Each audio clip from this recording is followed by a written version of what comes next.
एक समय की बात है। एक गांव में एक बूढ़ा सौदागर और उसका बेटा विक्रम रहता था। एक दिन बूढ़े सौदागर ने अपने बेटे को 2 घोड़े देते हुए कहा, बेटा, बहुत ही अच्छी नस्ल के 2 घोड़े हैं। मैंने इन्हें बड़े ही मेहनत से पाला है। इन्हें तुम किसी ऐसे देश में ले जाकर बेच दो जहां घोड़ों की कमी हो। एक एक घोड़ा 1,000 अशर्फियों में बिक जाएगा। यहां से बहुत दूर दक्षिण में एक ऐसा देश है जहां घोड़ों की कमी है। वहां जाकर तुम ये घोड़े बेच सकते हो, क्योंकि अब मैं बूढ़ा हो चुका हूं और सफर नहीं कर सकता। लेकिन तुम हिम्मत करो और दूर दराज के अनजान देशों में जाओ, जहां तुम्हें इन घोड़ों की और भी ज्यादा कीमत मिल जाए। विक्रम ये बात सुनकर इस ख्याल से बहुत खुश हो रहा था कि नई नई जगह देखने को मिलेगी, मगर इसके साथ ही उसके बाप ने सलाह देते हुए कहा कि बेटा, यह याद रखो कि कभी भी पश्चिम की तरफ मत जाना। अगर तुम उस तरफ गए तो ऐसे देश में पहुंच जाओगे जहां बेईमान और ठग लोगों की बस्ती है। वहां जो भी बाहर का आदमी चला जाता है वह वापस नहीं आता। एक दफा मैं भी वहां पर चला गया था, मगर अपनी उस बेवकूफ़ी की मुझे इतनी बड़ी कीमत चुकानी पड़ी कि मैं उम्र भर याद रखूंगा। अर्जुन ने अपने बाप से पूछा, आखिर बताइए तो जब आप ठगों की बस्ती में गए तो क्या हुआ था? विक्रम के पिता ने बताया कि तुम्हें याद है कि जब तुम छोटे थे तो तुम्हारा एक भाई भी था जिसके साथ तुम खेला कूदा करते थे। आज से 15 बरस पहले मैं अपने कारोबार के सिलसिले में सफर पर गया था। तब तुम्हारे भाई को भी अपने साथ ले गया था। मैंने सोचा था कि इस तरह से यह देश विदेश की सैर भी कर लेगा और लोगों के रहन सहन का ढंग भी देखेगा। इस तरह यह बहुत कुछ सीख जाएगा। जब हम अपने देश वापस आ रहे थे तो बदकिस्मती से किसी अनजान देश में जा निकले। हम शाम के वक्त वहां पहुंचे थे और वो रात हमने एक सराय में बिताई। लोगों की बातचीत और उनके तरीकों से हमें यह पता चला कि यह वही धोखेबाज लोगों की बस्ती थी जिसके बारे में मैंने अपने बड़े बुजुर्गों से सुना था। अब मुझे फिक्र होने लगी कि जल्द से जल्द यहाँ से निकल जाना चाहिए। सुबह सवेरे जब मैं सराय के मालिक को किराया वगैरह दे रहा था तो मैंने देखा कि सराय के मालिक का भाई रोता हुआ, अपनी किस्मत को कोसता हुआ चला आ रहा था। उसने बताया कि वहाँ उसके घर में मरा हुआ बच्चा पैदा हुआ है और यह सब मेरी वजह से हुआ है। यह सुनकर मेरे पैरों तले से जमीन खिसक गई।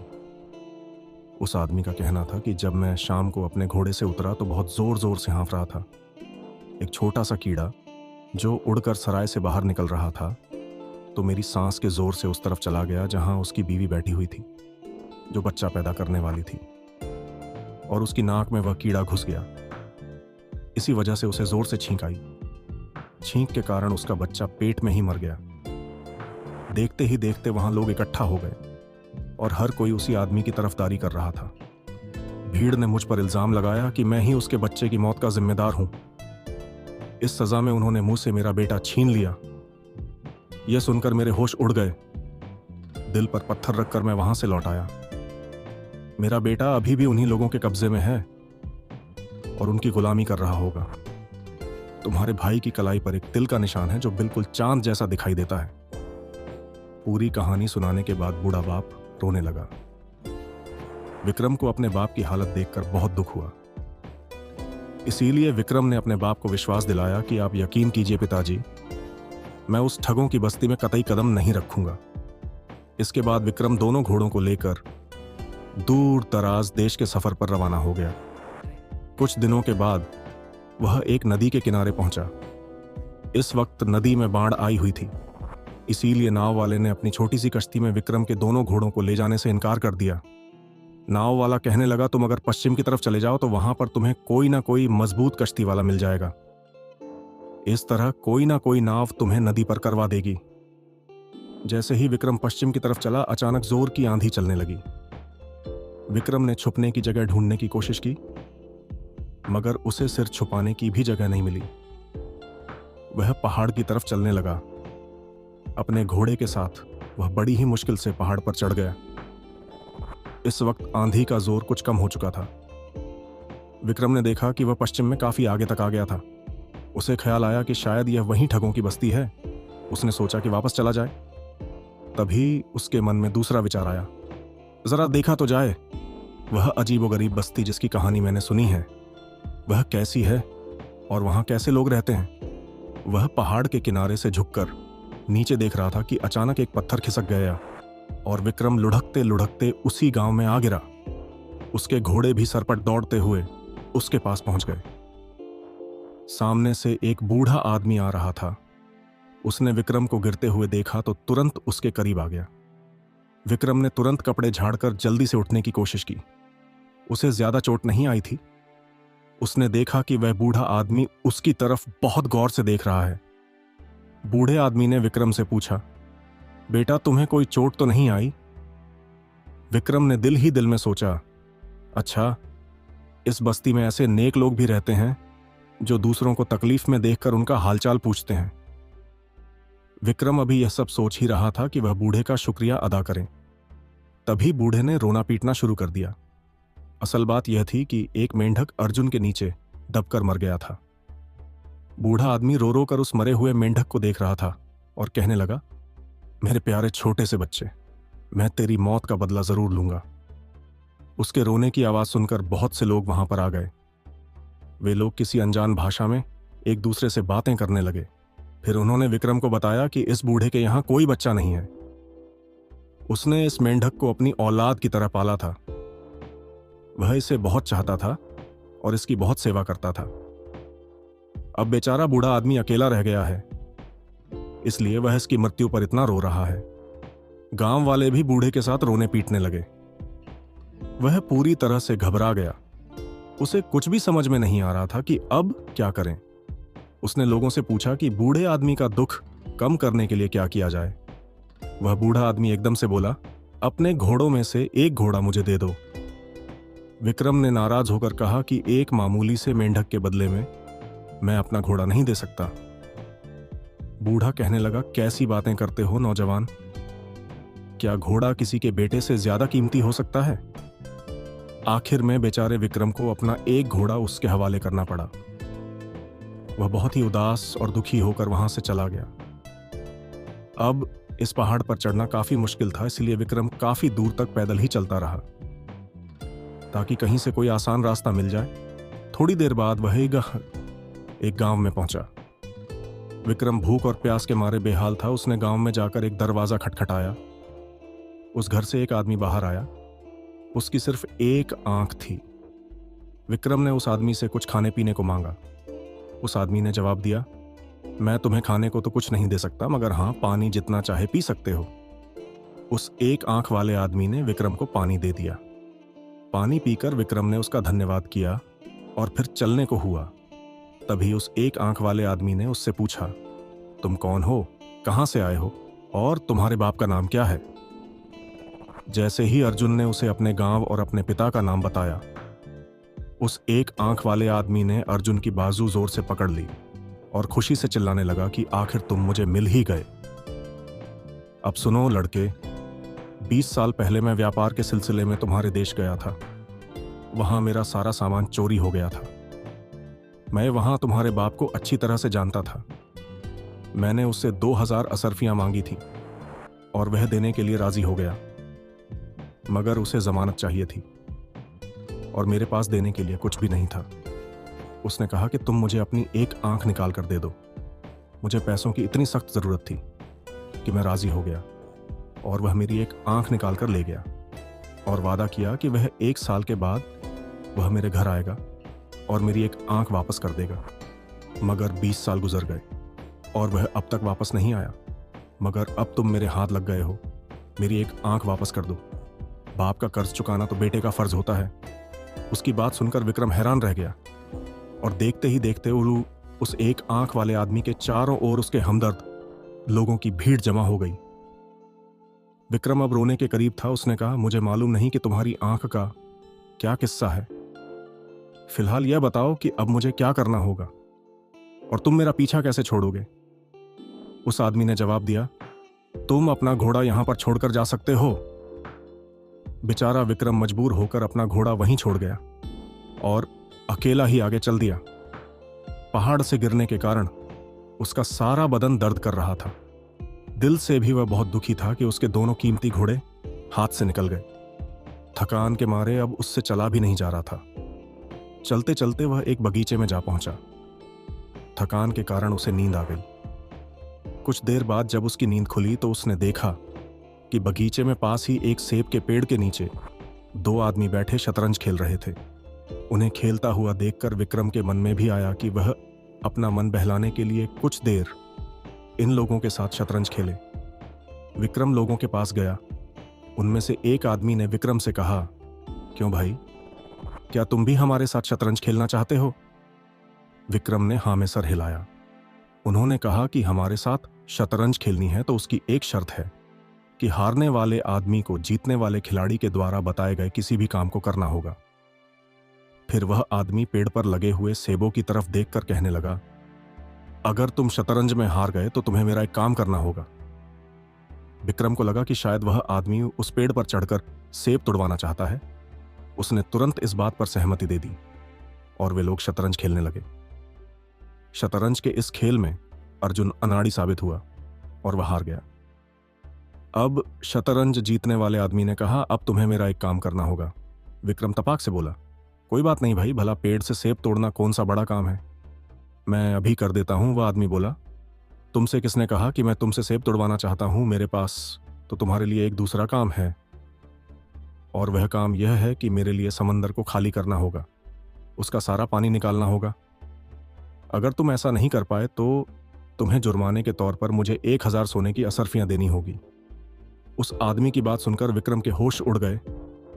वह कहने लगा, अरे भाई, भला समंदर को भी कोई खाली कर सकता है? उस आदमी ने कहा, मैं वह सब नहीं जानता। हमने शतरंज इसी शर्त पर खेली थी कि हारने वाले को जीतने वाले की हर बात हर हालत में माननी पड़ेगी। अब या तो तुम समंदर का पानी खाली कर दो या फिर मुझे 1000 अशर्फियां दे दो। विक्रम कहने लगा, भाई, मैं तो पहले ही इस गांव में आकर लूट चुका हूं, मेरे पास तो एक फुटी कौड़ी भी नहीं है। अब उन दोनों में इस बात को लेकर बहस होने लगी थी कि तभी वहां पर एक नौजवान आ गया।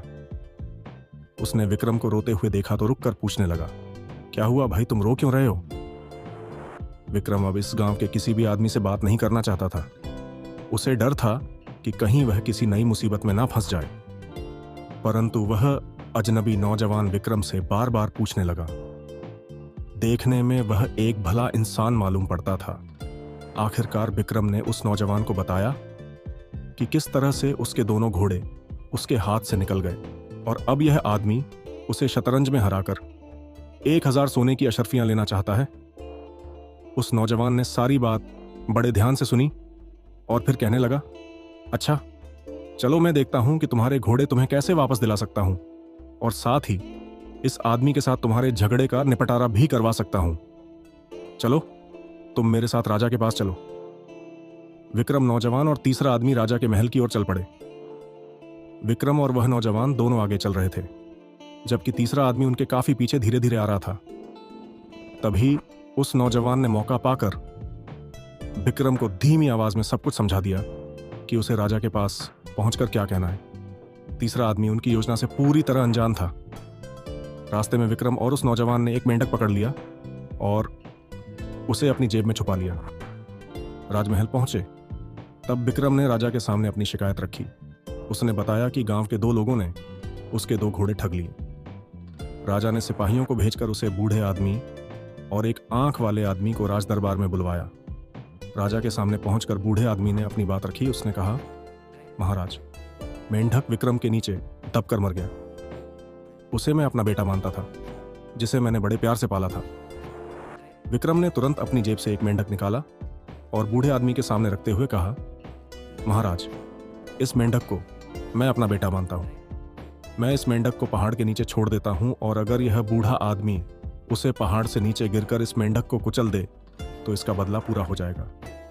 राजा ने कहा, यह बिल्कुल ठीक है, मेरे विचार से यह सही न्याय है। बूढ़े के मुकदमे का यही फैसला है।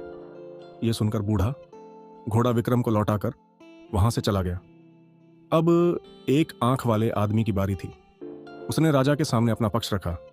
विक्रम ने कहा, इसमें कोई शक नहीं है कि मेरे पिता को अजीबोगरीब शौक है। उनमें से एक यह है कि वे लोगों की आंखें जमा करते हैं।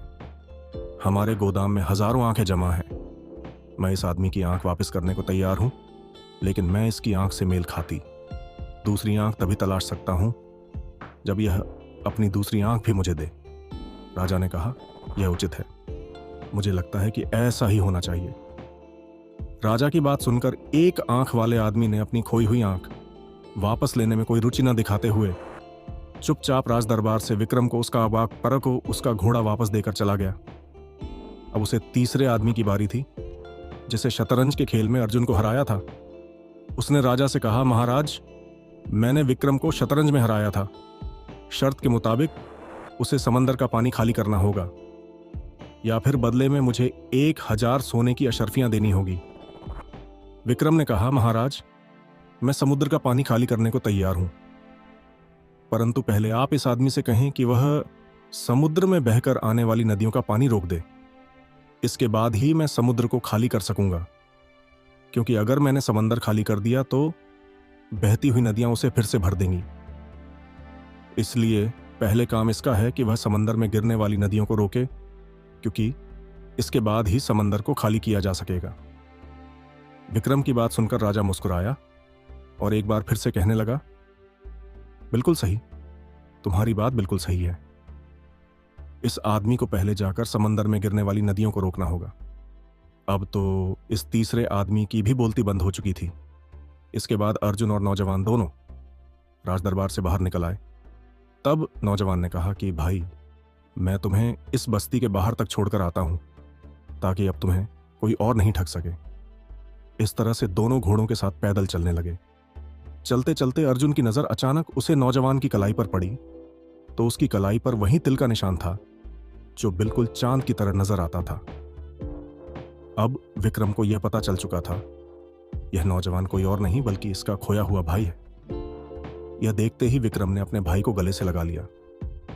विक्रम के भाई ने उसे बताया कि वह ठग और उसकी बीवी, जिन्होंने उसे अपना गुलाम बनाया था, वह अब मर चुके हैं, और तब से वह बेचारा इसी मौके में है कि कैसे इस शहर से बाहर निकल सके। इतने दिनों तक ठगों के बीच में रहकर वह इनके तौर तरीके जान गया था और जानता था कि कैसे इन ठगों से निपटा जाए। दोनों भाई ठगों की बस्ती से बाहर निकलकर दूसरे देश पहुंचकर दोनों घोड़े अच्छी कीमत पर बेचे और खुशी खुशी अपने घर वापस आ गए। उनके बाप ने खुश होकर उनका स्वागत किया। बड़े बेटे के वापस मिल जाने की खुशी में उसकी आंखों से आंसू बह रहे थे। इसलिए कहते हैं कि बुरा करने वालों के साथ अंत में बुरा ही होता है, और अच्छा करने वालों का अंत कभी बुरा नहीं होता। अच्छे कर्मों का अच्छा ही परिणाम आएगा। थोड़े दिन आपको बुरा लग सकता है, हो सकता है आपके सामने जो आदमी गलत है वो बहुत उन्नति को प्राप्त हो रहा है, लेकिन अंतिम परिणाम उनका अच्छा नहीं होगा। हो सकता है आप उनसे नीचे की स्थिति में रहे हो, लेकिन आप सत्य से चल रहे हो तो आप दीपक की तरह जलते रहोगे। 100 रुपया भी आपके पास बेईमानी का आ गया हो तो वो आपके 1000 रुपये लेके जाएगा, और पीड़ा और अशांति जरूर देके जाएगा। अगर आप ईमानदारी से चलोगे तो आप सुखी रहोगे। नमक रोटी खाकर नींद की गोली नहीं खानी पड़ेगी। इसलिए कभी भी ऐसे काम नहीं करने चाहिए जिससे किसी की भावना को ठेस पहुंचे या किसी का नुकसान हो, क्योंकि बुरा करने वालों के साथ अंत में बुरा ही होता है। दोस्तों, अगर हमारी ये कहानी आपको अच्छी लगी तो प्लीज़ वीडियो को लाइक और चैनल को सब्सक्राइब करें। मिलते हैं अगली वीडियो में। जब तक के लिए जय हिंद, जय भारत।